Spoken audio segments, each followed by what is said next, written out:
Hello and welcome to the Manchester is Red podcast. My name is Steven Railston and we're recording on a Friday afternoon. And I'm joined by my partner in crime, Samuel Luckhurst. Samuel, how are you today? I'm not bad, thank you. How are you? I'm a bit sore, to be honest, after football last night. I think that's showing my age now. Hadn't played in 2 months. This morning I was walking like a pensioner. Bit stiff and sore. How are you? You all right? Yeah, I had a bit of a back complaint going into last night's five-a-side, but I'm creaking. I'm a lot older than you, so it's to be expected. I think I need my own recovery days down at Carrington after five-a-side. You are triple my age, to be fair, and you did compare your back to maybe moving like Gary Pallister, but I said that would probably be harsh to Gary Pallister. It's getting that way, yeah. Anyway, Samuel, plenty to talk about today. The big story really this week, it's been dominating the club, Mason Greenwood and the handling of that situation. A statement from the club was published on Wednesday afternoon, and they said the fact-finding phase of the investigation is now over and that they're in the final stages of their decision. We discussed Greenwood and his possible return in the podcast previously, but can you kind of touch on that statement for us, please, briefly, to start the podcast and kind of explain why the decision has been delayed? Because we expected it before the Wolves game, didn't we, which was obviously played on Monday night.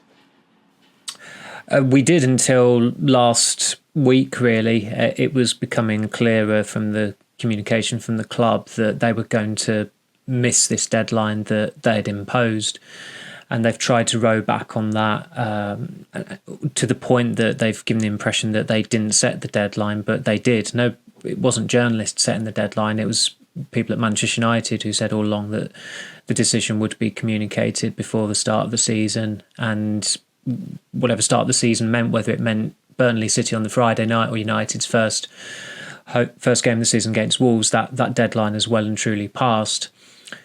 In terms of the statement they put out on Wednesday, when that dropped, I thought, oh, this is it now. This is the lengthy statement communicating their decision on him. And of course, there was not a decision mentioned within it. It was very carefully worded. But that statement was only released because of a story that was done by Adam Crafton about Chief Executive Richard Arnold filming a video on 4th of August with the intention of communicating to club staff that Mason Greenwood would be retained by Manchester United and would eventually be reintegrated in the first team squad. That story is accurate. I've sourced that myself as well. Subsequently, United did communicate details about their investigation into Greenwood, but for one reason or another, they didn't want them to come into the public domain. Inevitably, they have come into the public domain via different outlets or different journalists. A journalist last week, in their piece on Greenwood, stated that the decision would be taken by the Chief Executive Richard Arnold, which was accurate, which was known by club correspondents, but we were asked not to run with that information, which is perplexing given that the journalist whose information featured that, I can't remember the last time they were at a United game or got close to a United game, and then you've got United correspondents who go on pre-season tours, go on European aways, go to press conferences every week, go to matches every week, who are essentially, know the club, or we try to know the club inside out. We were told we couldn't run with that, but then an individual, it was fine for them to put it in their piece. So the whole handling of the situation, that gives you a picture, an idea that this situation is starting to unravel in terms of a communications aspect, the inability to communicate it, the inability to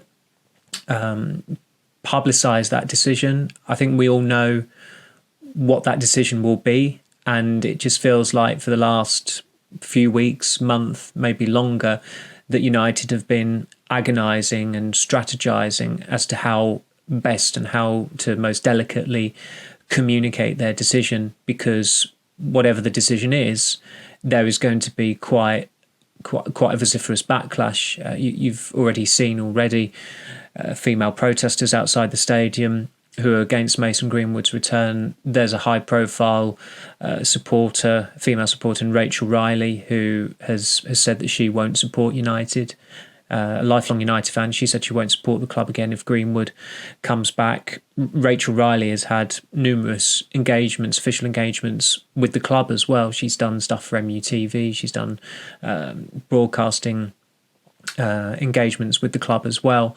So although she's an external voice, she is as internal and external voice as you could get, and she's saying that she'll turn her back on United if Greenwood's reintegrated. And so this is essentially, why is it delayed? What I was told in the week before this story came out on Wednesday, I was told it last week, was that there were internal grumblings that needed addressing. I think the women's team, the women's players playing at the World Cup, that just seems like a convenient excuse, and it's not that convenient either. It's a pretty it just seems like such an easy thing to reach for and excuse the delay. It gives the impression that they should have the final say, that that men shouldn't have the final say. It doesn't matter if you're a man or a woman. Everyone's view on this matter is equal, and I know it's delicate, but the timing of the World Cup being cited as an excuse for this delay is preposterous, and really it will probably look even worse if, say this decision comes out next week now, hypothetically, when Mary Earps, Ella Toone and Katie Zellum have the World Cup final on Sunday, and you've got this possibility of them coming back with their World Cup medals but coming back into a bit of a firestorm, really, given what's unravelling at United. I just feel as though the whole process has gone on far too long. The decision should have been communicated in early to mid-June, as soon as the FA Cup final was finished, maybe, because they should have concluded it by then.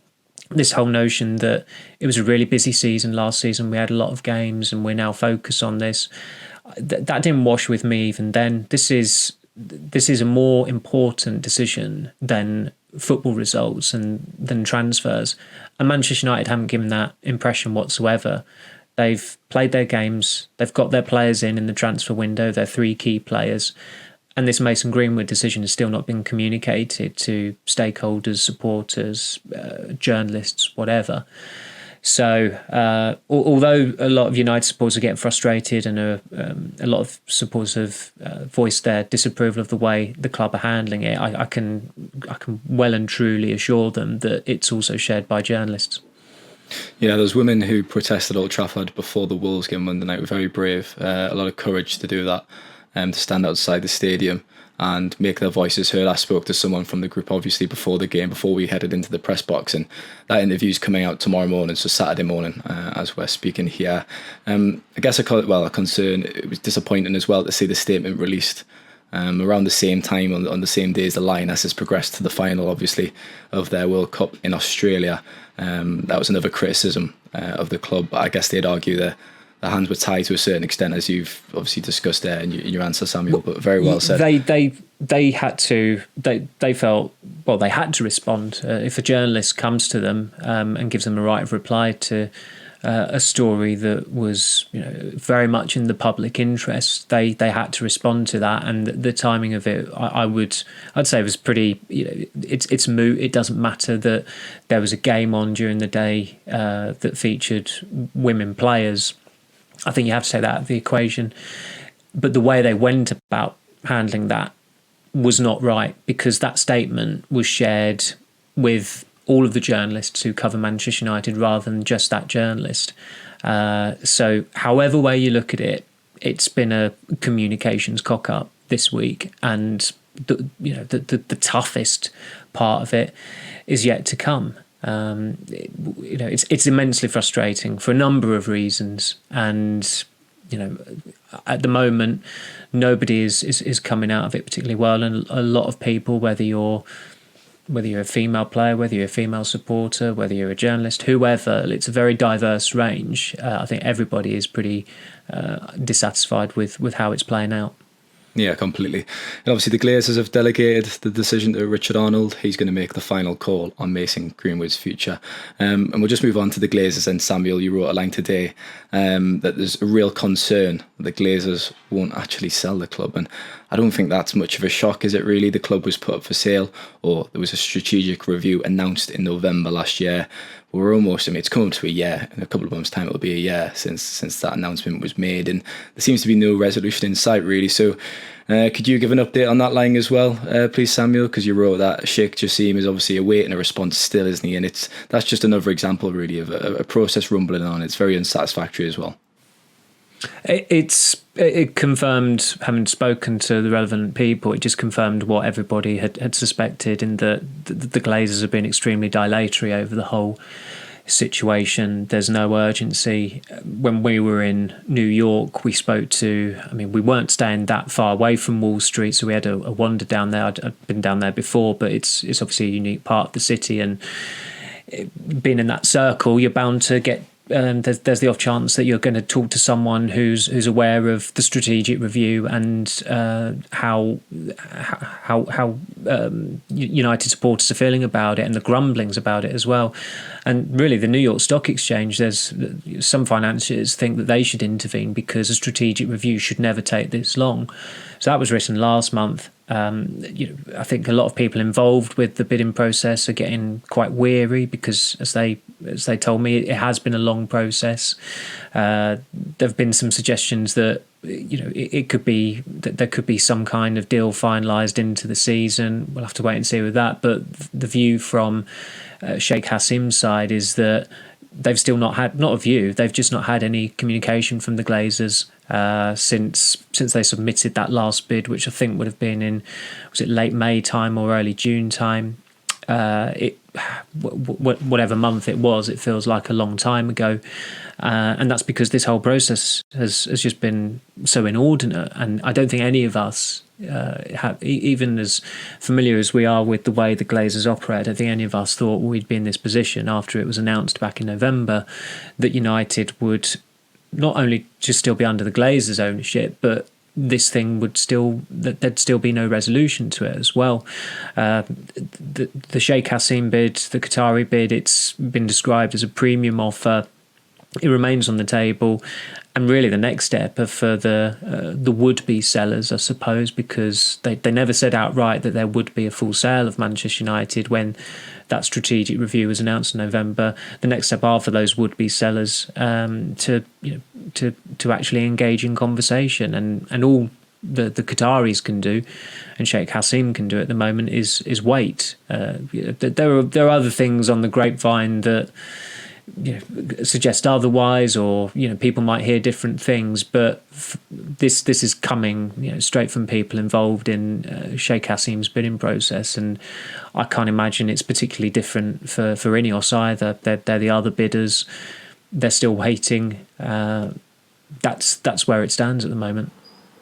Just to add my personal opinion to that, I think I've said all along I had my doubts whether the Glazers actually wanted to sell, whether they were just fishing out for a minority stake, some investment. And that's a feeling shared by people at the Rain Group as well, who the merchant bankers tasked with selling the club, and people connected to them feel as though they've been sold a pup, in that they've been told to sell something that is unsellable.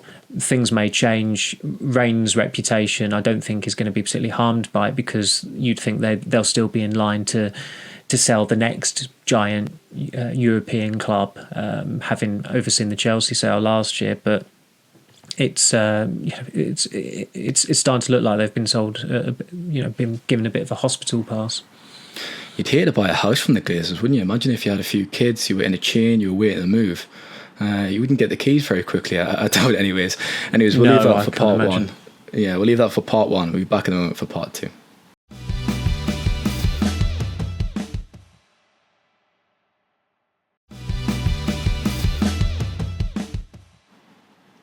So Samuel, we'll start by discussing some transfer business, which, to be honest, seems a bit trivial after the first part, but there has been some movement this week, really, regarding Harry Maguire's future. We know the club accepted a 30 million bid for the centre-back. Didn't we talk about Maguire on Tuesday? Did we speak about Samuel, him? you don't call the shots here. I'm the host. Let me speak, please. They agreed a deal. Obviously, it's looking to be unlikely now, Samuel. Are you surprised at that, really? Because I know you wrote a piece, was it on Thursday, maybe on Wednesday, about how it's going to be a test of his ambition. Because look, he's not playing at United. He's fourth choice centre back now. Lindelof came on instead of him against Wolves, and to be honest, he just needs to go and get regular football. And to be honest, it's looking like he's going to stay now, though, isn't it? Well, I challenge you to name another club that is not based in Saudi Arabia that will stump up £30 million and want to sign him permanently in the next 2 weeks, I think it is now. I couldn't do it unless he's going to Al Nassr. I don't think there's a single Premier League club that seems viable for that. Maybe there's an overseas club that would do it, but Maguire has always struck me as one of those players that I've always struggled to envisage seeing him playing abroad as well. And look, if he's looking for any comfort, all I can offer him is that when I was at Old Trafford on Thursday getting my little boy's shirt printed, the boy in front who he must have been about 9, maybe 10. The choice of name he got printed on his shirt was Maguire 5, and it was a new shirt. What did he do to deserve that? Do you think that was a punishment? Do you think he'd been naughty throughout the week and that was his? It didn't look as though he was coerced into it, and he didn't bear a striking resemblance to Harry Maguire either. So I don't think he was a relative. But if that's comfort for Maguire, then he probably doesn't want to see what Ten Hag said at his press conference, because he was asked outright what would Maguire have to do to get more playing time, and all he said was it's up to him. And then there was a pause like that there, and he was prompted to say a little bit more. Isn't it? It is, yeah. I think he is growing a bit weary of talking about Harry Maguire. Maguire's a source, he's a topic that's a source of fascination for a lot of journalists and reporters, because he was the United captain, he is an England international, he is the most expensive defender in the world. I don't think United fans are as fascinated by Harry Maguire. I think the only point of fascination with him is if he is sold within the next 2 weeks, and at the moment it's looking unlikely, having looked likely this time last week. But really, Ten Hag is still being quite consistent with what he's saying, that he's happy for Maguire to stay because they need 4 or 5 good centre-backs or experienced centre-backs. They have got that. And where they have got that, that doesn't give them the leverage to go out there and sign a new centre-half that would probably be more aligned with what Ten Hag wants. I found it a little bit peculiar that of the names United were looking at, none of them, I believe, are left-footers. And I'd have thought that would have been a specific requirement, given Ten Hag's preference to play left-footers on the left side, right-footers on the right side. And of course, he's got 3 right-footers and 1 left-footer of the specialist centre-backs. But as it stands, Maguire is a no-go. But when we do get closer to deadline, clubs do tend to... They blink a lot more. They've held their nerve for such a long time, but then there can be a bit of a flurry of activity. I mean, how many times on deadline day have there been deals that nobody ever saw coming just because panic sets in and it's needs must? But it still feels difficult to identify a top tier English club that would stump up the cash for Maguire now.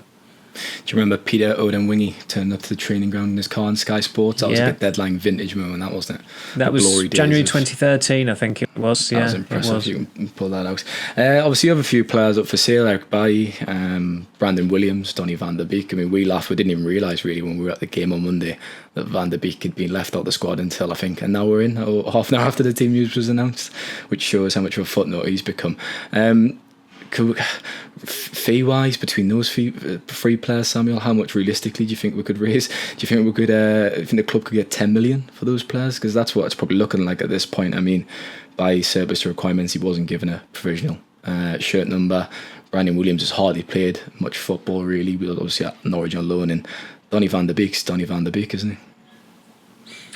Well, Van der Beek is probably the most valuable of the three of them, in that there's quite a lot of time left in his contract, and he's 26, and he's certainly more suited for another league. He's certainly not suited for the Premier League. He couldn't hack it at Everton, never mind at United. And his number was up at United 2 years ago when he wanted to join Everton on loan that summer, and it didn't happen. He had to wait until the January for it to happen, and a change of manager as well, I think, might have taken place by then with Frank Lampard coming in. I thought Van der Beek looked a good, cost-efficient deal at the time, but for various reasons, it's not worked. And the fact that they're looking to get him out now, whilst his old Ajax coach, who was the making of him, is in charge, that there's no coming back from that. I don't think they need that deal to happen. But those discussions they started best part of 3 weeks ago, it feels like, and it's slowed down. There've not been any updates to offer on it this week. These players all know their position in the squad, which is barely squad player. And again, it might be that when you get close to deadline, you think, okay, I've just got to go now. What's out there, or let's take that option that we've looked at and we've been mulling over. But you'd think it's in these players' interest that they just get out as soon as possible, but it just doesn't work like that a lot of the time. And especially August is such an interesting month as far as players and how settled they are and whether they should go or whether they should stay, because you've not got midweek games if you're one of the top 6 clubs or a club that have qualified for Europe. There's no first round, second round of the League Cup or anything like that. It's a week, maybe more, between games. And although squads have been expanded to 20 in recent years for match days, there are still going to be a number of players who can't get on the bench, and Donny van der Beek can get on the bench. And unless there are injuries or suspensions this month, I don't see how he does get on the bench for Man United. So you start the season not getting on the bench in 3 or 4 games, and all the signs are suggesting, look, you should go and get a move, etc. Your mind should be made up for you. And he'd seemed to make up his mind a couple of years ago when he wanted to join Everton on loan. So that has got to be frustrating for United supporters. I don't necessarily understand why some supporters would want Van der Beek to stay. It's peculiar that he posts something on Instagram with a muscle emoji and a smiley face and people think that's him staying.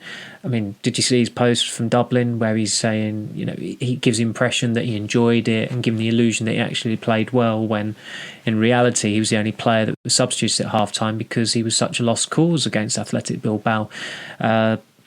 It's all been said and done on Van der Beek. He just needs to go. And as well as United have done without goings this summer, it's been a lot better than usual, but it could still be a lot better.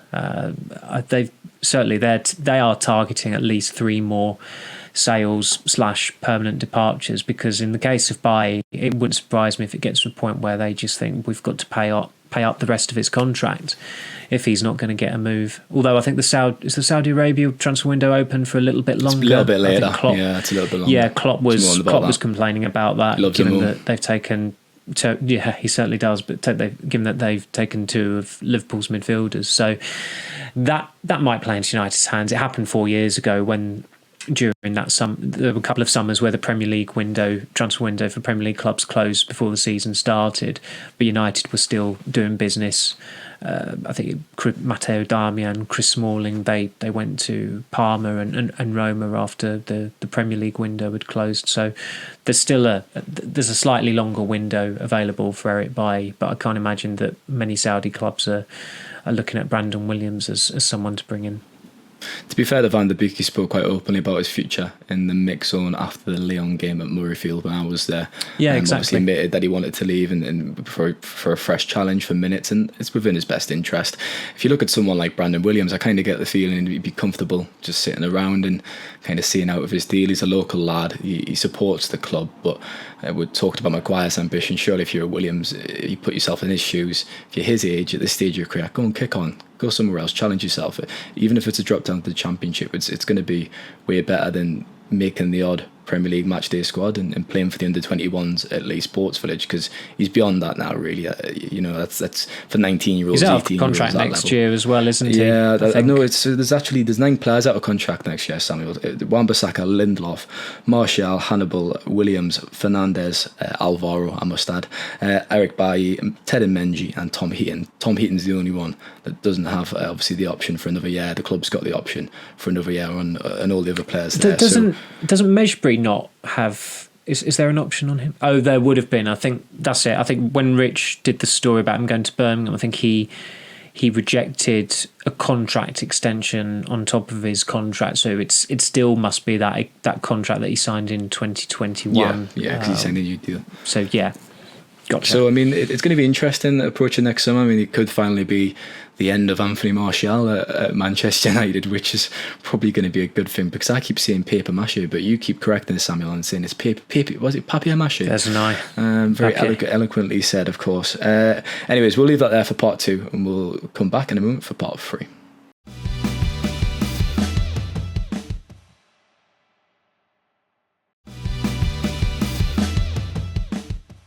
Samuel, another football game on Saturday night. Tottenham Hotspur, Manchester United. Saturday evening, the 5:30 kickoff.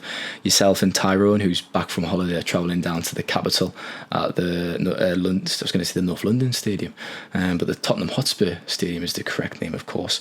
It's not where West Ham play. The Tottenham fans would be very offended at that. United, obviously, they were almost getting a fantastic result in April when they visited Tottenham last season. They went 2-0 up.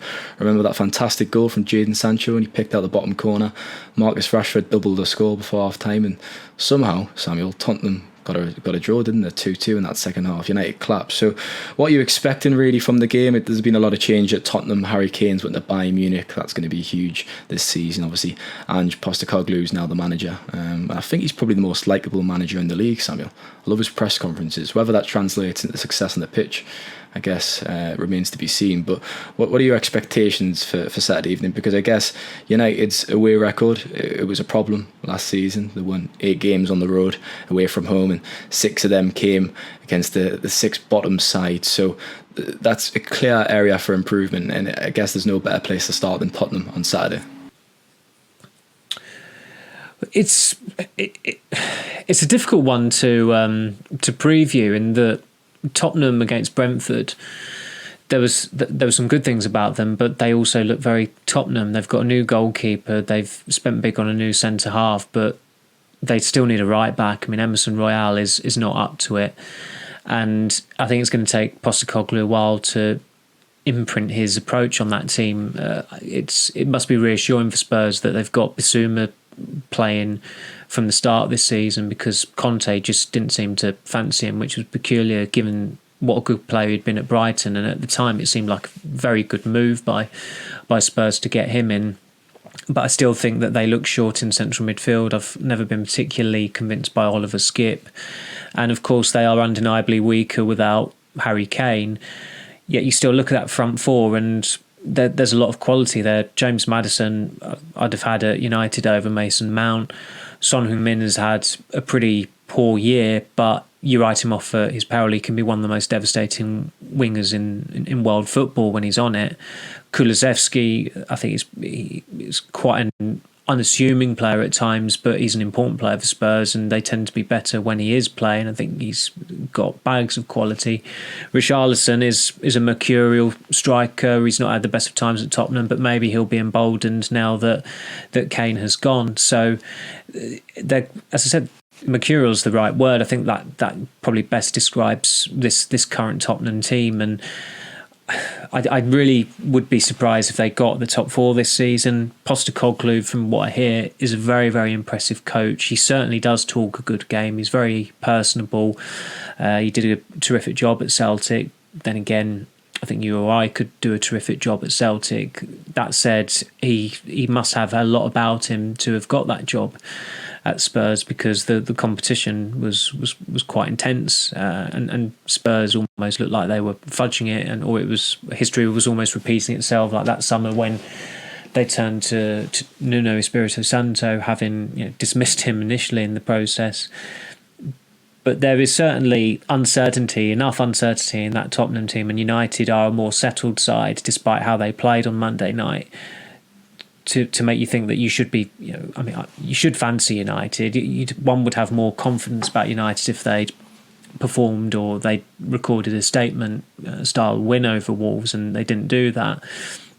But Tottenham, I think, will be gifting them chances. That said, if United don't address their looseness in midfield, they'll be gifting Tottenham chances as well. So it might play out somewhat similarly to that April game where United were dominant in the first half, then they lost their way in the second half, and in the end it seemed like both teams were almost settling for a 2-2 draw, and Tottenham would have been the happier with the final result, given that they were 2-0 down at half-time.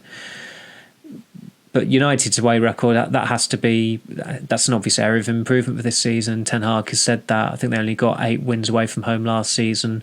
Only 1 was against a top 12 team. 6 of those 8 wins were against teams in the bottom 6. So in a way, it was good that they were quite clinical and quite consistently, consistent with their performances and results against the fodder of the league. But they did suffer some absolute trouncings on the road last season, and the Arsenal defeat, slender though it was, I think the scoreline was flattering. That really did flatter United that day, losing 3-2. I think Arsenal were by far and away the superior side. The XG was incredibly interesting that day, Samuel. I know you love XG, expected I know, goals. yeah. United were in 0 point something, but they scored 2.0 goals. If that's how nerds want to refer to goals. I think my favourite moment from Monday night when we were in the press box was obviously we'll have TVs there by where we're sitting, and Sky Sports flashed up a graphic showing how many shots Wolves had, and you were, God, look at that.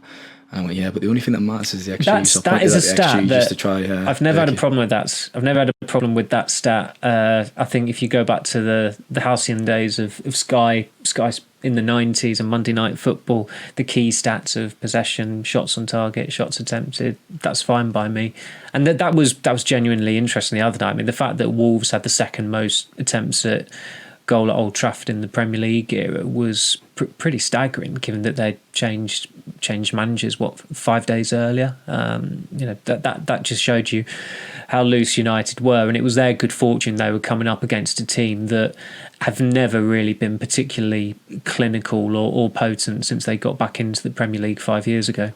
Yeah, as I went down to walk to the mix zone, I had a quick chat with an analysis from Wolves, and I said, God, you must feel unlucky not to get something from that game, mate. And he went, well, do you know what? It was a really encouraging performance. And he said, we'll not play as good a sides as them all season. So it'll be interesting to see how Wolves get on this weekend, actually, after their performance at Old Trafford, because it was really good, promising display anyway for Gary O'Neill in his first game in charge. Regarding personnel then, Samuel, I'm looking forward to seeing James Maddison play again. He was impressive against Brentford. He's brilliant. And he'll obviously come against United's midfield, who underperformed against Wolves. I think Casemiro was the only one there to emerge with some credit. Fernandes and Mount were both quite poor, to be honest. But as I've wrote in my panel for the morning, I mean, it's probably not time for knee-jerk reactions. It was just the opening game of the season. United did get the 3 points, so he's not exactly going to rip up that starting lineup, is he? And make plenty of changes. But for me, I'd probably replace Garnacho with Sancho on the left. I was very strong for Garnacho at the start of that game. But he did disappoint. I mean, he wasn't the only one, and I thought Sancho was bright off the bench when he came on, and he obviously scored, as I mentioned earlier, against Tottenham in this fixture away from home. So would you make any changes to the side for Saturday evening? Our sagacious colleague Liam Corliss said that it was Garnacho's worst performance since Leeds at home in February, and it was difficult to disagree with that. And of course, after that game, he was dropped for Leeds away at Ellen Road. He came on and he scored. So that shows you that dropping him is not a bad thing whatsoever, because he has the right attitude to respond in a very encouraging way, and he's been good off the bench a number of times, as we discussed in midweek. So he would certainly come out of the team for me. I don't have. You've probably got some kiddie fans out there who are very impressionable and think he should be starting every week. He's 19. He's going to have to come out of the team at times, and you are going to have to manage his development. You don't want to pile too much pressure on him, and he is surrounded by senior peers there as well, who can come in and maybe provide better balance to the attack. The problem United will have is that they won't have a striker starting up front again.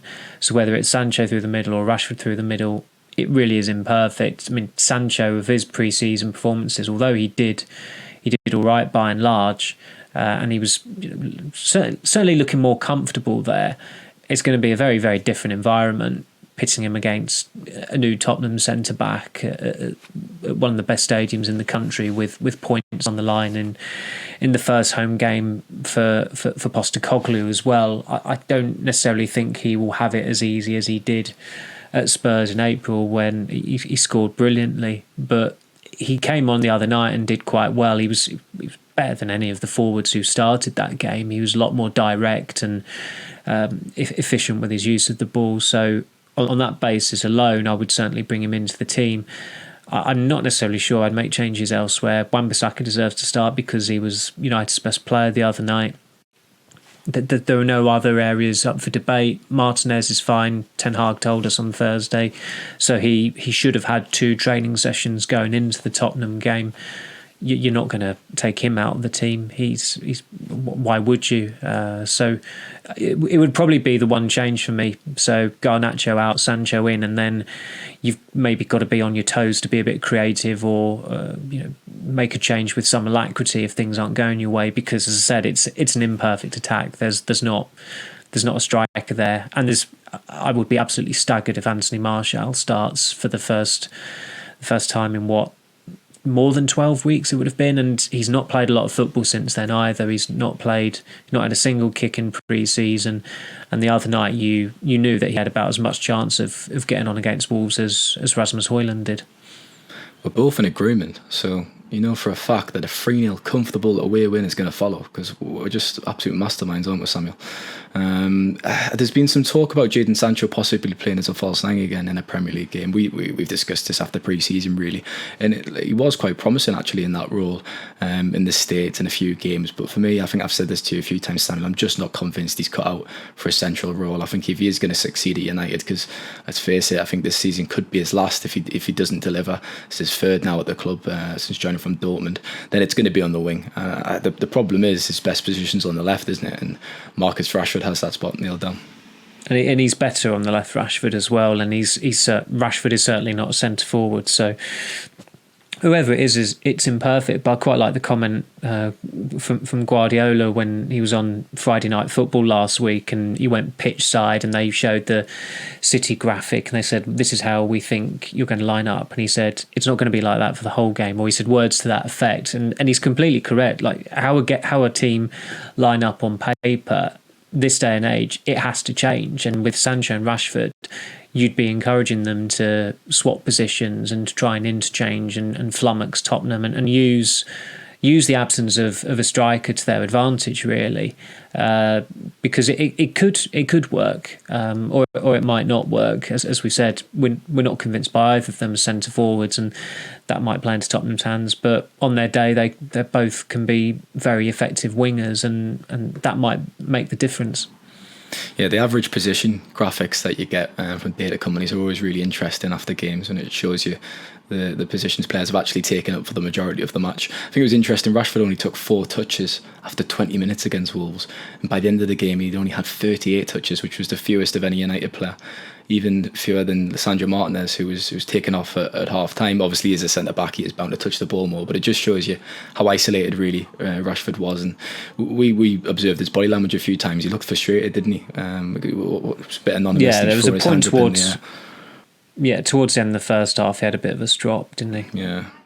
Anyways, that'll be it, Samuel, for today. You taking the train down to London, or are you driving down? It will be a train journey down to Euston, and possibly meeting Simon Peach in a nearby watering hole to watch Southampton Plymouth, apparently. Yeah, but of course we will not be drinking alcohol because we're professional. We've got to prepare for a game as well. We've got to pint of water, please. Clear heads. Yes. Yeah. Right. Thank you very much for your time, Samuel. Thank you, Stephen. And thanks to listeners, as always, have a fantastic weekend. Enjoy the game on Saturday evening. Check out the podcast on all the usual audio platforms, Spotify, Apple Podcasts, etc. And as usual, check out the YouTube channel. So thank you again and have a good weekend. Take care.